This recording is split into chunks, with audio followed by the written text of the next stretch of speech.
Boa tarde a você que acompanha a TV Câmara. Estamos no ar ao vivo com o clipe eletrônico 3396-4944, 3396-4944, discutindo os assuntos da cidade de São Paulo, discutindo os temas que são relevantes. A gente tem, por enquanto, apenas o vereador Ricardo Yang. Em seguida nós teremos outro parlamentar para conversar sobre as questões da cidade de São Paulo.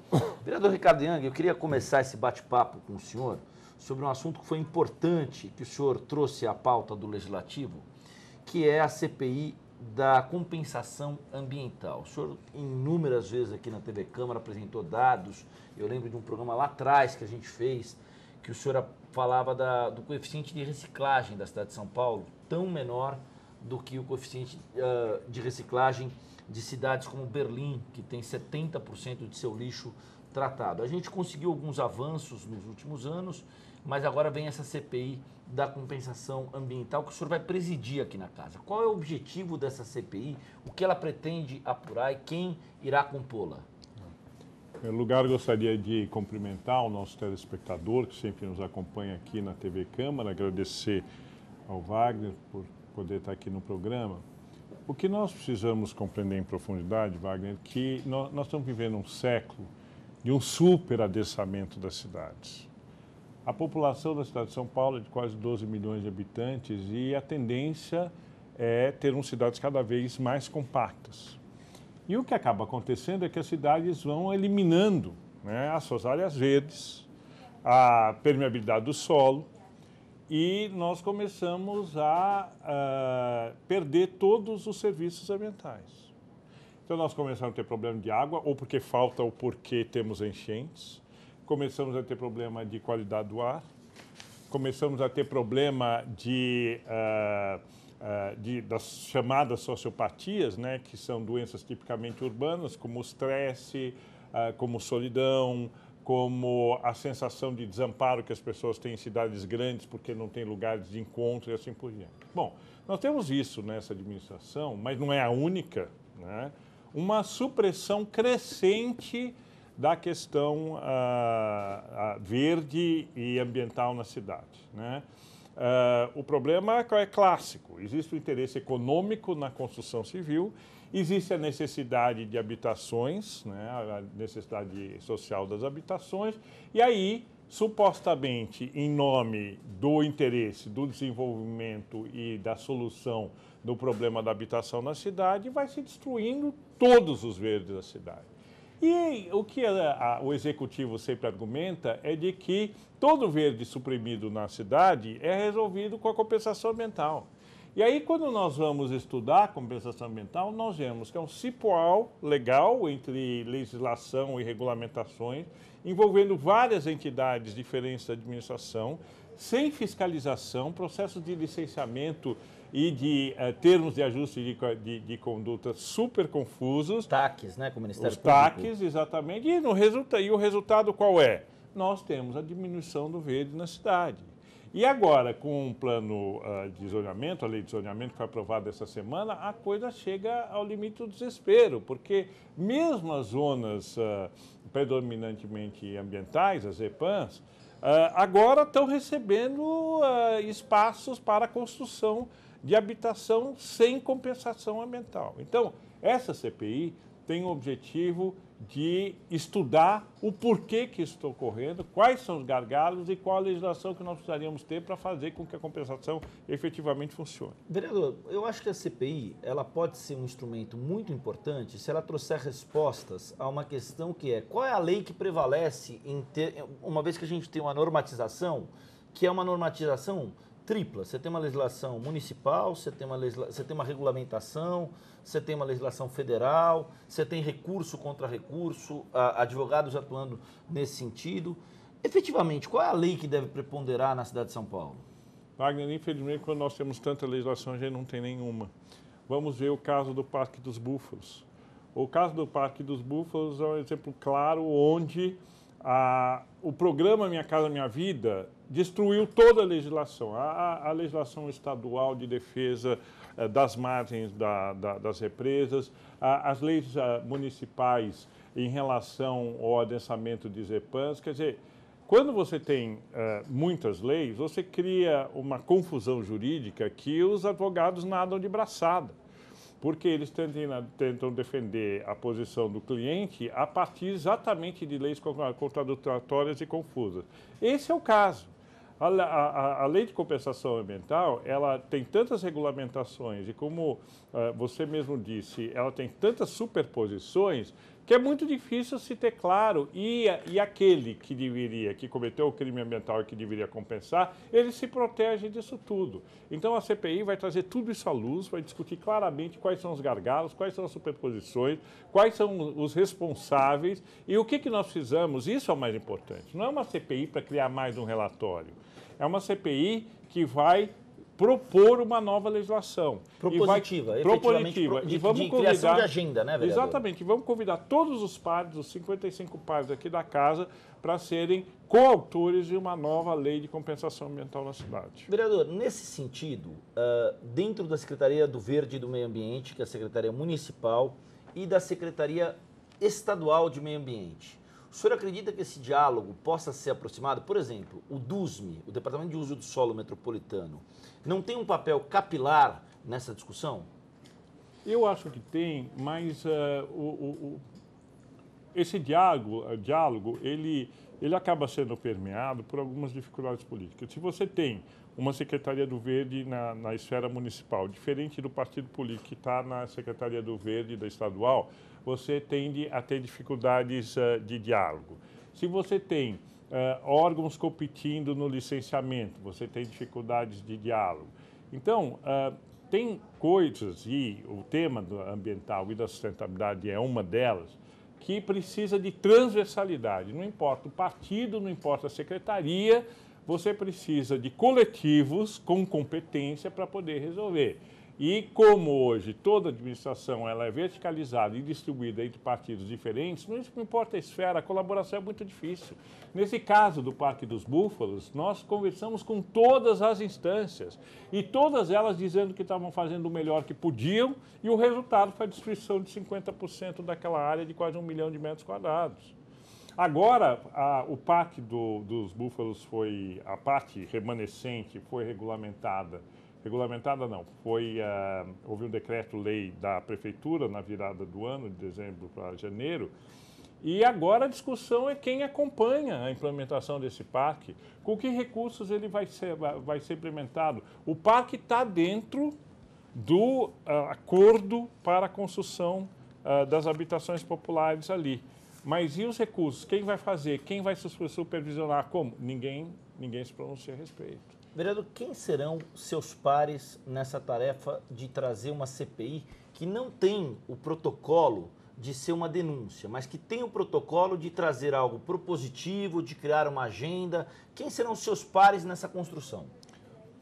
Os pares são indicados pela proporcionalidade dos partidos, como nas comissões. Eu não sei se o telespectador tem acompanhado isso, mas todas as comissões aqui da Câmara são formadas de acordo com as bancadas dos partidos. E o mesmo está ocorrendo com a CPI.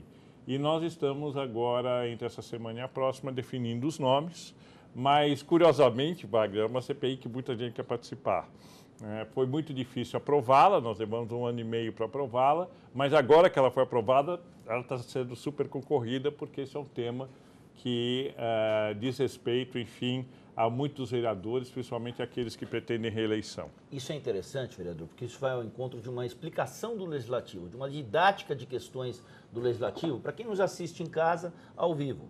Quem propõe a CPI, no caso o vereador Ricardo Yang, preside a CPI. E aí as outras bancadas determinam a composição das pessoas mais indicadas tecnicamente para discutirem aquele assunto. É exatamente essa a ideia. Isso efetivamente... Isso está ocorrendo, nós já temos propostas para relatoria, tanto do Partido Verde como do PMDB. Nós temos o PT ainda discutindo a indicação.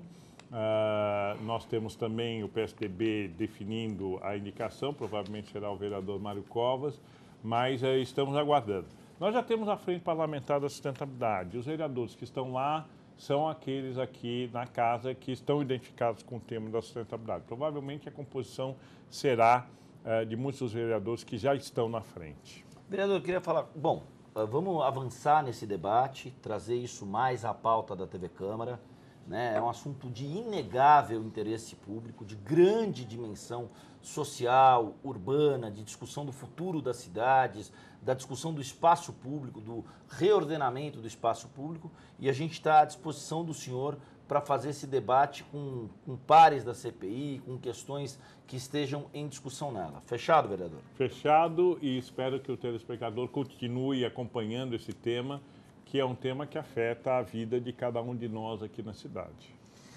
Eu queria discutir com o senhor alguns outros assuntos, vereador. Veja, o senhor é um vereador que está sempre muito atento à pauta ambiental. E o Diário de São Paulo traz hoje uma reportagem, vejam só, sobre uma casa que acumula lixo do quintal ao teto. Né? Uma questão, obviamente, que não é uma questão apenas de um hábito, de um transtorno obsessivo-compulsivo, mas é uma questão que se torna, no frigir dos ovos, uma questão de saúde pública. Essa residência fica no Jardim Colombo, os detritos se acumulam de dentro e fora do imóvel. O Diário de São Paulo fez uma matéria interessante sobre isso. Como conter uma situação como essa, vereador? Qual é o limite de atuação do Legislativo, das autoridades? Porque o problema aqui, sem julgar ninguém, ainda mais sem julgar, sem conhecer, uma pessoa que tem o hábito de acumular lixo, ela por si só está sofrendo um problema de saúde, que tem que ser tratado. Uma pessoa que tem um hábito que é um hábito que coloca ou que traz risco aos vizinhos. O que fazer, vereador? A nossa Constituição diz que ninguém deve fazer ou deixar de fazer qualquer coisa que não em nome da lei, né? Mas o que nós sabemos, né, até porque as leis são milhares, é de que nenhuma mudança ocorre, legislada ou não, sem uma mudança cultural. E tem algumas questões que, se não houver uma mudança cultural, se a população não se corresponsabilizar pela mudança, não há lei nem punição que vão fazer isso acontecer. Nós já passamos por várias histórias como essa, quando nós tivemos a questão do HIV, né? Houve uma mobilização nacional dos meios de comunicação, se enfrentou temas que eram tabus em relação à sexualidade e, no entanto, o Brasil venceu aquela batalha. Tivemos outras, como a questão do fumo em recintos fechados ou mesmo a lei de segurança. Todas essas leis, elas só prosperaram porque houve o movimento do conjunto da sociedade de esclarecimento profundo da população das razões pelas quais aquele era o procedimento mais correto. O cinto de segurança é um exemplo emblemático disso. Emblemático. Ninguém usava cinto de segurança e as pessoas se sentiam até ridículas de usar cinto de segurança no início. Quando o poder público, a mídia, os líderes de opinião pública começaram a debater e demonstrar os grandes riscos e o quanto se ganhava em segurança ao se usar o cinto de segurança, bom, isso se disseminou, né? Agora, o que acontece com a Aedes aegypti? Nós já tivemos a epidemia de dengue no passado, que era tênue perto do que nós estamos vendo agora. O governo demorou pelo menos 2 anos para entrar em estado de alerta em relação a isso. Quando nós tivemos o início da crise hídrica aqui no estado de São Paulo, muitas pessoas, muitos especialistas, universidade, já alertavam as autoridades de que o armazenamento de água nas casas das pessoas e a captação direta de água de chuva, que era uma das formas de combater a seca, poderiam criar uma epidemia de Aedes aegypti. Na terça-feira, o vereador Gilberto Natalini, que é médico, que também tem uma atuação ambiental, ele esteve aqui conosco, ele deu um número que é assustador. De 2002, 40 mil casos de dengue no Brasil. 2015, 1.560.000 casos de dengue no Brasil.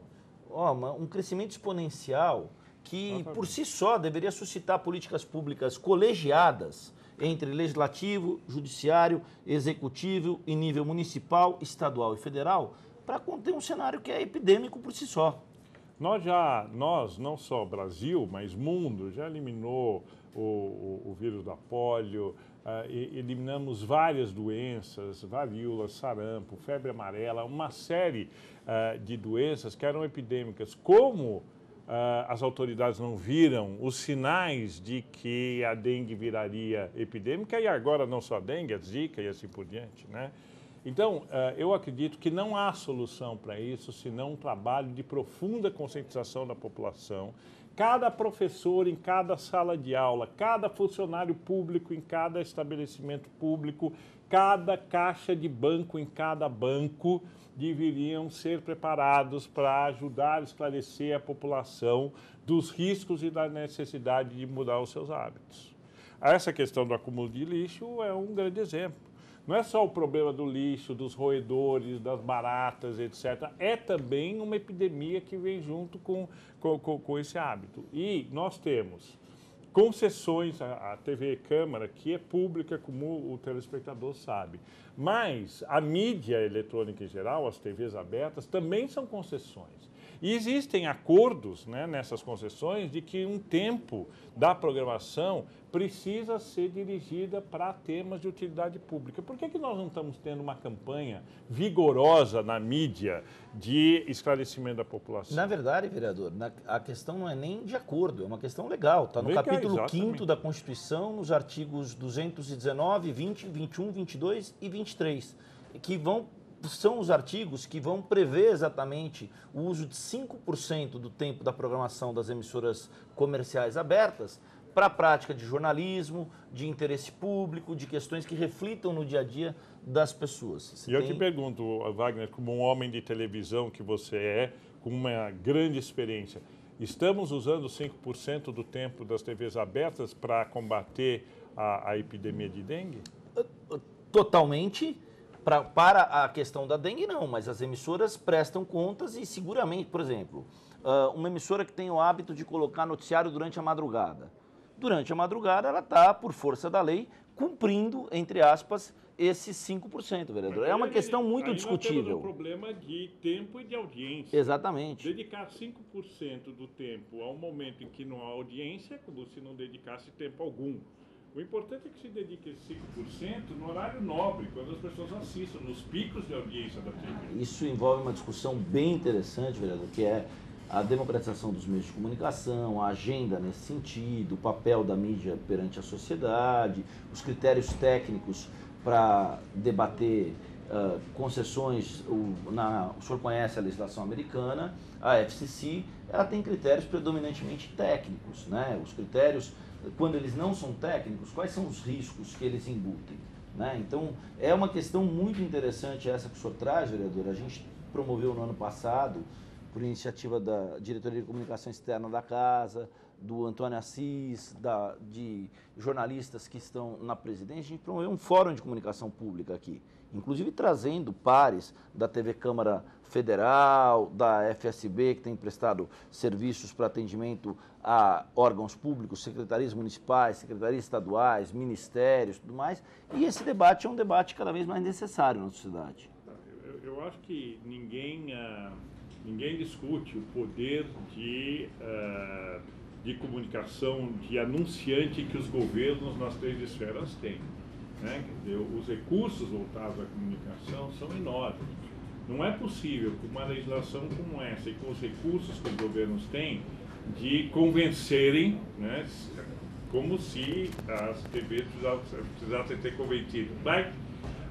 Existem todos os elementos de persuasão, além de um imperativo de saúde pública que se impõe. Né? Nós estamos à beira mesmo de uma situação trágica na saúde em função da dengue. Vereador, a gente vai fazer um rápido intervalo, a gente volta já já com o clipe eletrônico ao vivo aqui da Câmara Municipal de São Paulo.